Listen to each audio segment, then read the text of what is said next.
I have a Ubiquiti 6U small rack. I was not very happy about the purchase, and I even have a review video posted more than 2 years ago. Today, I need to repurpose the Ubiquiti small rack, so I need to make a 3U switch rack by myself. The idea is very simple. I need to have one U for a 24-port switch and patch panel, then 10 gigabit aggregation switch. I want to make it using wood board. Yeah, this is what I imagine it will look like. For a normal rack, to fix your switches onto the rack, you need screws. Those screws need cage nuts. It will be too much for a 3U DIY switch. I found this type of rack rail on Amazon. The best part is you don't need cage nut. For those holes, you can directly using screws to install your switch. It will be perfect for my project. The rail is too long for me. I only need 3U. I need to cut them to what I need. Since this is a simple DIY project, I decided not to do any research on the internet. I'm sure you can find much better design, but I just want to make this a fun project for my weekend. So every step is original. Because I'm not taking references from anyone, I'm not very confident to directly make the rack using good wood. So I decided to make a prototype using cheap 2x4 stud first. Plane them into the same thickness.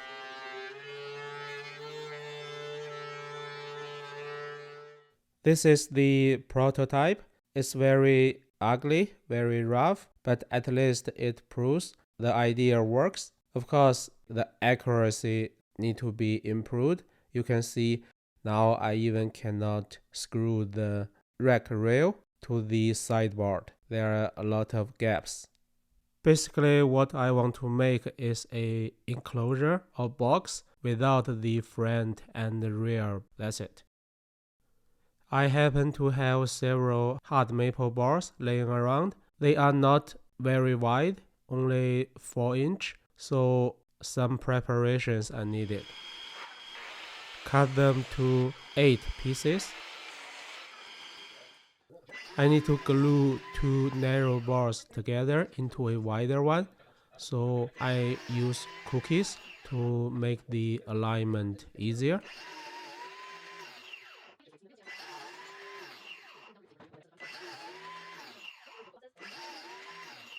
On one side of the board, apply glues. The other side, I already inserted cookies, so you can see I can easily stick them together. Don't need to worry too much about the alignment. Then clamp them carefully from all directions. Put aside overnight. The next day, I get the 4 bars for the 4 sides of the box. I need to use table saw to cut the 4 bars so that they have right angles, straight edges, and to make sure they have the exact dimensions I need. Otherwise, either the box won't be in correct shape or I won't be able to install the rack rail correctly. For joint, I decide to go with dovetails. So the left and right board will have the tails.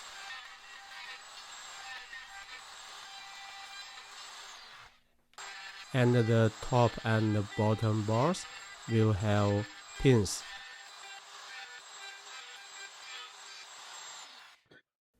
Okay, the dovetails are cut.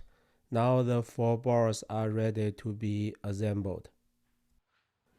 Install the 2 3U rails I cut previously to the left and the right bars, simply using normal screws.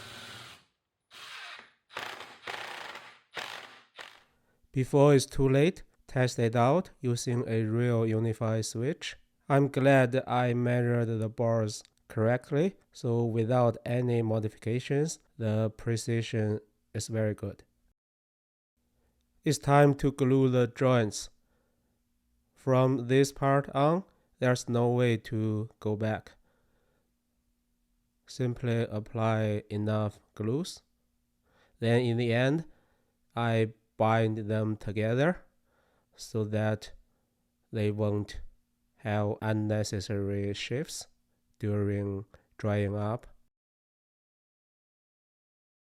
Okay, now it looks like a box already. I simply need the final step to sand it. This is the most boring step, but without it, the final product won't shine.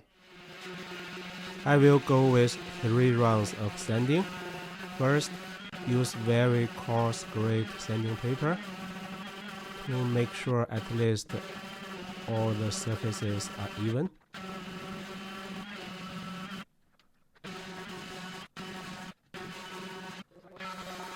Then change to middle grade sanding paper.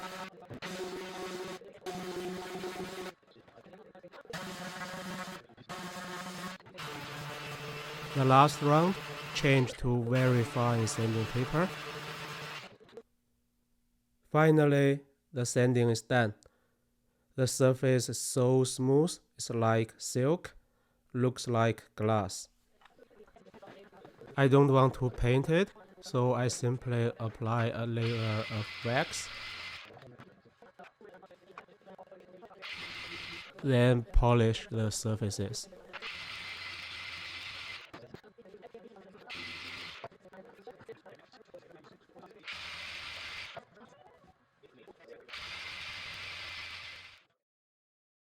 Okay, this is the final product. It's time to put it in use. I installed the 24-port switch and the aggregation switch. In the middle, I have the Ubiquiti patch panel. This is the rear view. There is enough room to pass through all sorts of cables. Some close-up shots for the joints, the edges.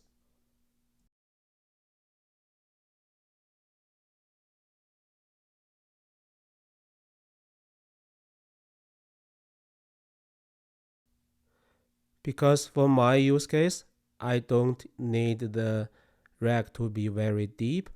I'm okay with 2 narrower bars gluing up together. In the future, if I need much deeper racks, no problem. The same approach applies. It's just more materials are required.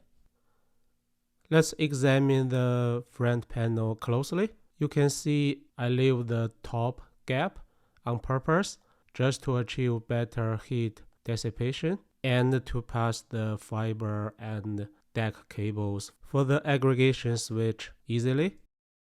Depending on where I want to place it, I can put some footers at the bottoms or not.